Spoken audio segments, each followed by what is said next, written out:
Hi, this is Sally's Book Club. Tune in daily for global bestsellers created just for you. Today we're exploring Sweetness and Power by American anthropologist Sydney Mintz. Sugar's Role in Modern History. You might be puzzled. How is sugar connected to power?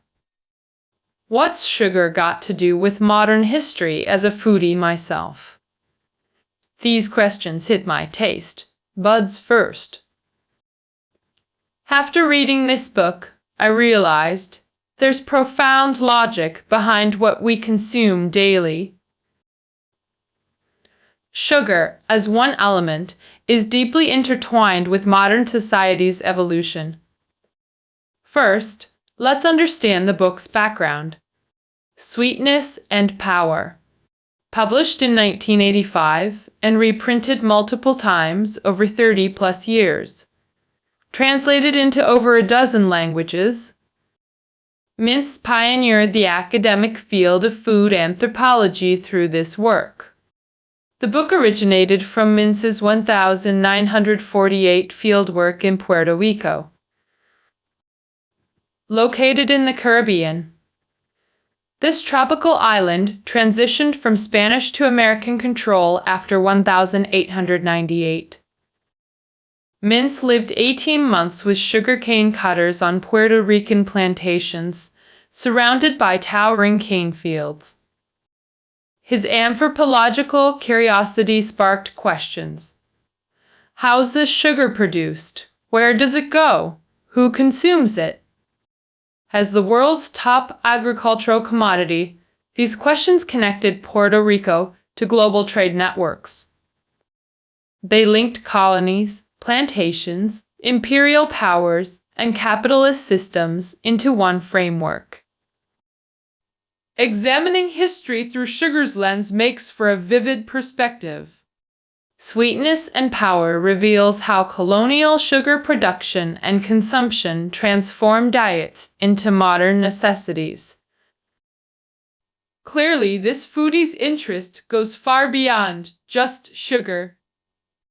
The author uses sugar's story to reveal capitalism's rise and modern consumer society's evolution.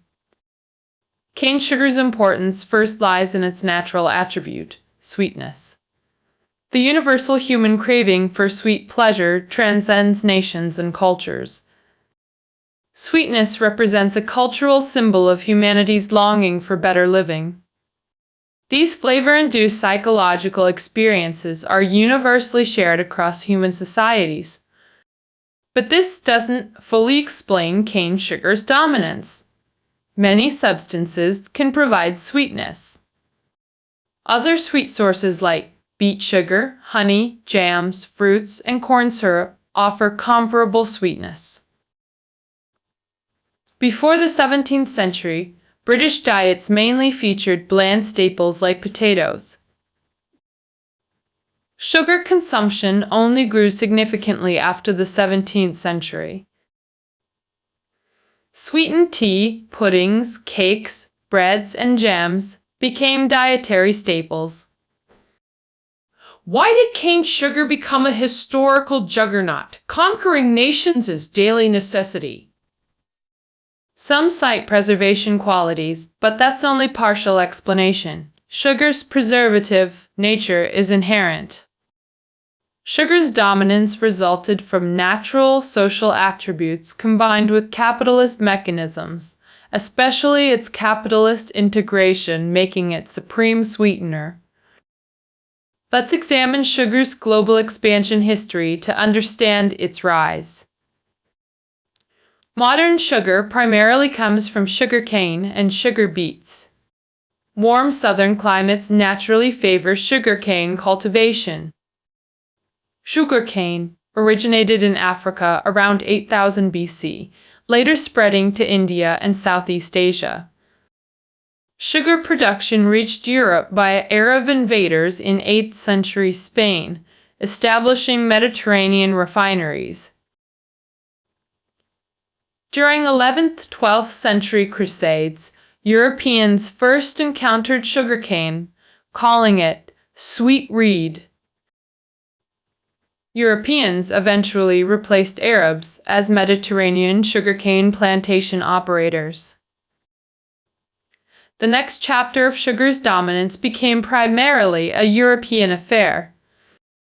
Portuguese and Spanish colonizers established plantations on Atlantic islands, shifting sugarcane cultivation from Mediterranean coasts.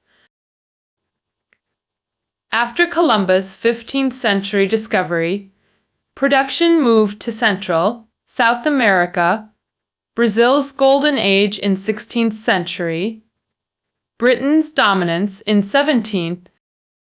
Britain's Industrial Revolution made London Europe's sugar refining hub, surpassing Iberian rivals with cheaper, higher quality products.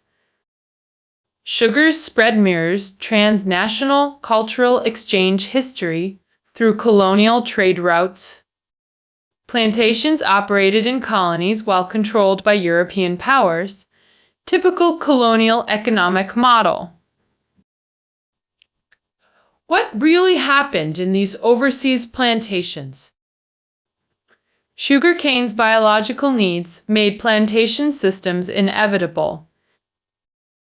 Two essential conditions: tropical climate with abundant water and massive cheap labor for processing.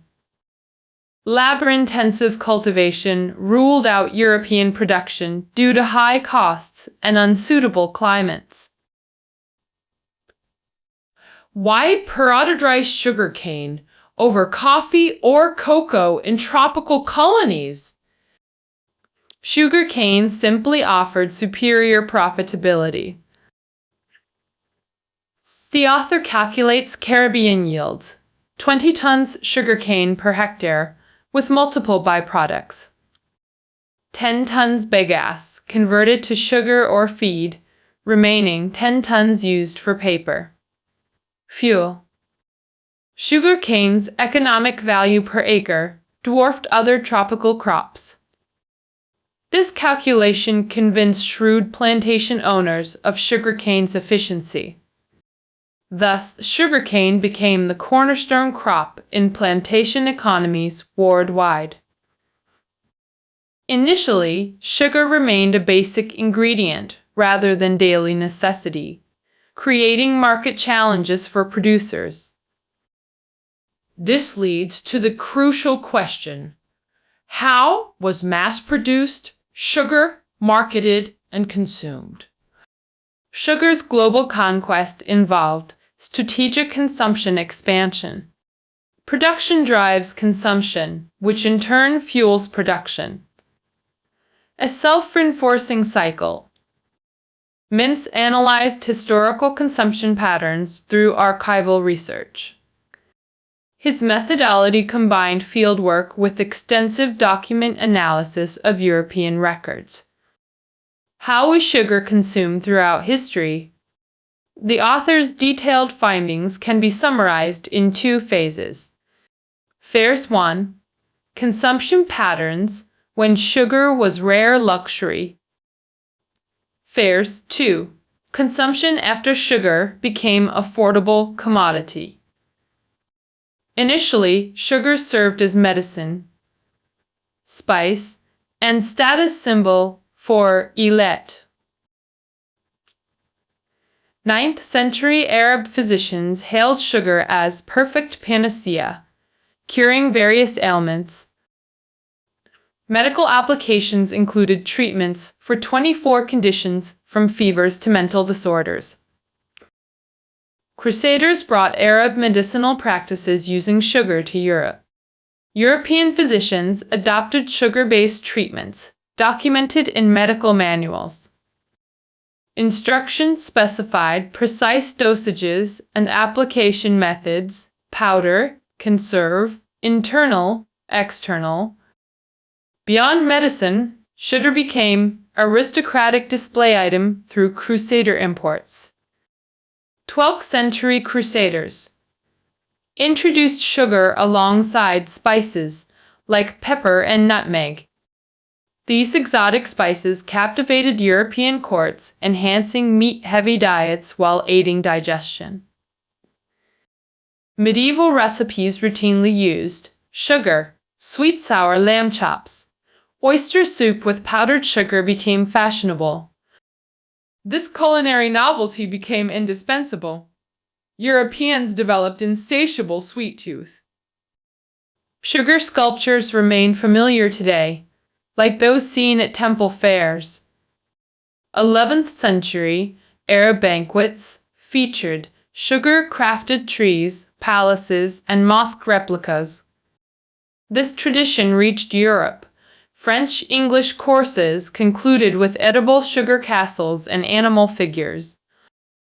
Some sculptures bore inscriptions for guests to read while consuming. Mintz argues these sugar displays embodied royal power and courtly etiquette. As sugar democratized, it lost exclusivity and symbolic power. Tabletop sugar art gradually disappeared with its diminished status significance. Sugar's roles as sweetener, preservative, require little explanation. When rare, sugar served multiple elite functions beyond basic consumption. Even royalty used sugar judiciously, medical, culinary, and decorative applications. How did this luxury become modern commonplace? Mintz identifies three drivers: capitalist expansion, price reduction, and culinary integration. Mintz focuses particularly on British sugar consumption patterns. The British Empire's colonial capitalism became inextricably linked with sugar's global proliferation. In 17th century Britain, the Industrial Revolution fueled explosive growth in factories and workshops, rapidly expanding the working and middle classes. This emerging class, though less affluent than aristocrats, possessed disposable income surpassing subsistence farmers' means. They began emulating aristocratic sugar consumption habits, unlocking mass market potential. As Levi Strauss observed, true delicacies must first be imagined delicious before being tasted. Indeed, sugar was formerly exclusive to nobility and the wealthy. With rising incomes, people naturally craved this once forbidden luxury. This pent-up consumer demand awaited proper conditions to erupt. British capitalists recognized monumental business opportunities. Plantation expansions and production pubesced flooded Britain with affordable sugar. Increased output lowered prices, democratizing sugar access. Sugar interests lobbied for tariff reductions and institutionalized consumption in armies' poorhouses. Sugar became ubiquitous in media conversations, brands, quantities, recipes. How much to use? What's the best way? Became common questions. Cookbooks increasingly featured sugar-enhanced dishes. The sugar consumption revolution had arrived. Crucially, sugar's compatibility with tea-time rituals accelerated its adoption. The globally famous British afternoon tea tradition, now adopted even in China. Mid-afternoon tea breaks with sweets became productivity, boosting social rituals. Surprisingly, this tea tradition is relatively recent in historical terms. Since the 17th century, colonial produced tea and sugar flooded Britain, easily blending together. Sweet tea emerged as affordable and delicious, avoiding alcohol's moral corruption concerns. For working classes, sweet tea offered cheaper calories than beer, often paired with dry bread as meals.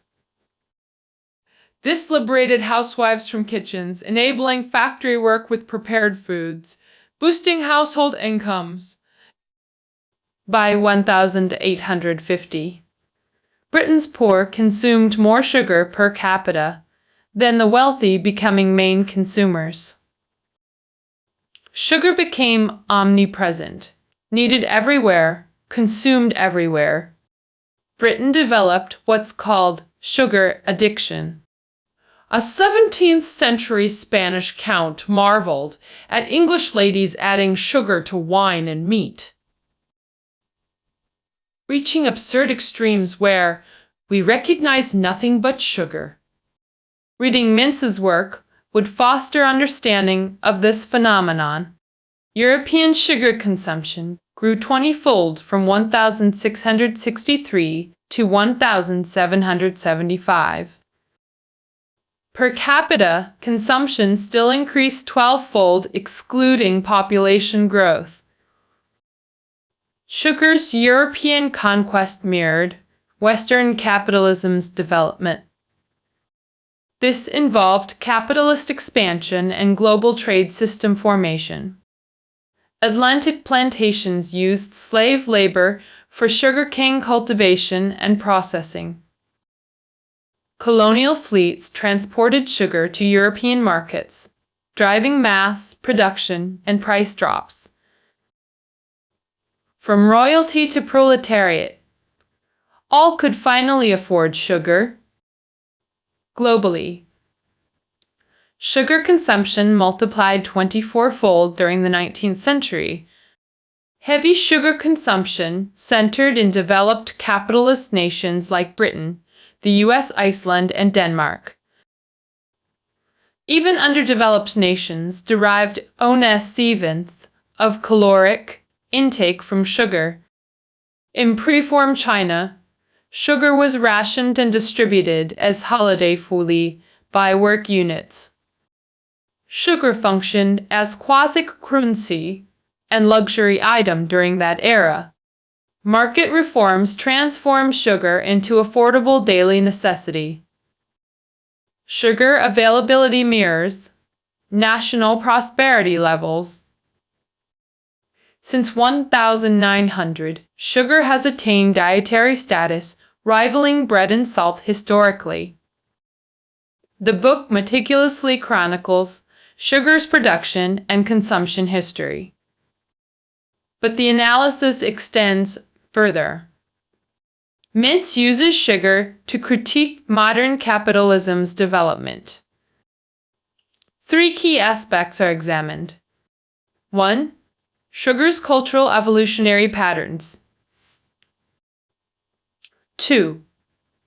Power dynamics reflected through sugar culture. 3. Capitalist alienation. Embedded in sugar systems. First, let's analyze sugar's cultural development patterns. Mintz identifies 2 mechanisms: extension and continuity. What constitutes extension? Domain expansion. From medicinal spice to omnipresent food additive in beverages and desserts. Sugar's transition from elite luxury to global staple exemplifies extension. What defines continuity? Persistent traditional applications like food preservation in jams and candies. Such sugar-based foods inherited humanity's early food preservation methods. This functionality reinforced sugar's consumption patterns. Extension and continuity form dual axes, mapping sugar's cultural coordinates. This clearly shows sugar's global conquest. Is sugar consumption entirely beneficial? Obviously not. Examining 19th century British working class diets reveals gendered consumption patterns. Male breadwinners received meat priority, while women, children, relied on cheap sugar bread combos. This created hidden exploitation through nutritional imbalances. The discussion transcends sugar itself to broader societal issues. Mintz exposes complex intersections of class, gender, and labor dynamics. Social stratification manifest through sugar consumption hierarchies. The book's core inquiry: how does sugar reflect power structures? Mintz identifies 4 power dimensions. 1. Sugar as status symbol, reflecting wealth disparities. When rare sugar usage distinguished elites when cheap, it marked poverty. Affluent groups now flaunt low-sugar diets while stigmatizing sugary poor diets. Sugar trends mirror power dynamics between economic classes. 2. Sugar consumption reflects class imitation patterns. British merchants mimicked aristocrats' tea rituals. Workers copied merchants. Top-down emulation drove sugar's democratization. This hierarchical diffusion applies beyond sugar to all commodities. Sugar consumption patterns reveal interclass power relations. Thirdly, behind sweet sugar lies bitter history. To meet colonial powers, sugar demands, countless indigenous people were displaced into plantation slavery. Their fate reflects colonial domination.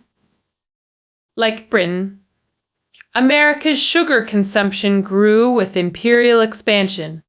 U.S. colonies like Puerto Rico and Hawaii became key sugar sources.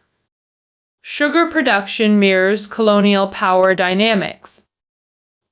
Fourthly, multiple social classes became entangled in sugar's history. Planters, investors, bankers, and merchants formed complex networks. Planter politicians naturally opposed sugar taxes. They manipulated power structures to protect profits. Lobbying preserved slavery and tax breaks while expanding military rations.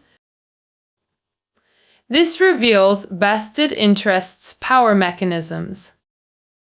Sugar consumption reflects power relations between colonies and capitalists. These intertwined power dynamics fueled sugar's explosive growth alongside capitalist globalization. Capitalist power now permeates daily life through dietary essentials. This introduces the third aspect. Sugar consumption reflects modern alienation. Food culture increasingly dictates rather than serves human needs. Sugar spread follows systematic behavioral patterns. Post-WWII America saw frozen desserts and processed foods dominate diets. The author categorizes these into industrialized sugar consumption, revolutionizing dietary habits. Families increasingly abandon communal cooking for instant options like takeout and microwave meals. Historically, eating involved social bonding and cultural rituals beyond mere sustenance. Shared meals fostered communication and mutual care through flavor considerations. These interactions cultivated diverse dining etiquettes and ceremonial practices. Family banquets and social gatherings embodied civilized human interaction. Though sugar seems trivial, it reshapes consumption patterns and civilized social frameworks. This concludes our exploration of sweetness and power. Let's recap the book's core narrative. Sweetness and power chronicles sugar's production, distribution, and consumption history. From rare commodity 1,650 to luxury 1,750, then daily necessity 1,850. Sugar symbolizes capitalist globalization and trade system integration. Complex power dynamics underpin this transformation. Sugar alters civilization patterns through novel consumption habits. This represents potential alienation. Consumers increasingly lose autonomy within sugar's cultural frameworks. Key insights are available below this audio. Until tomorrow.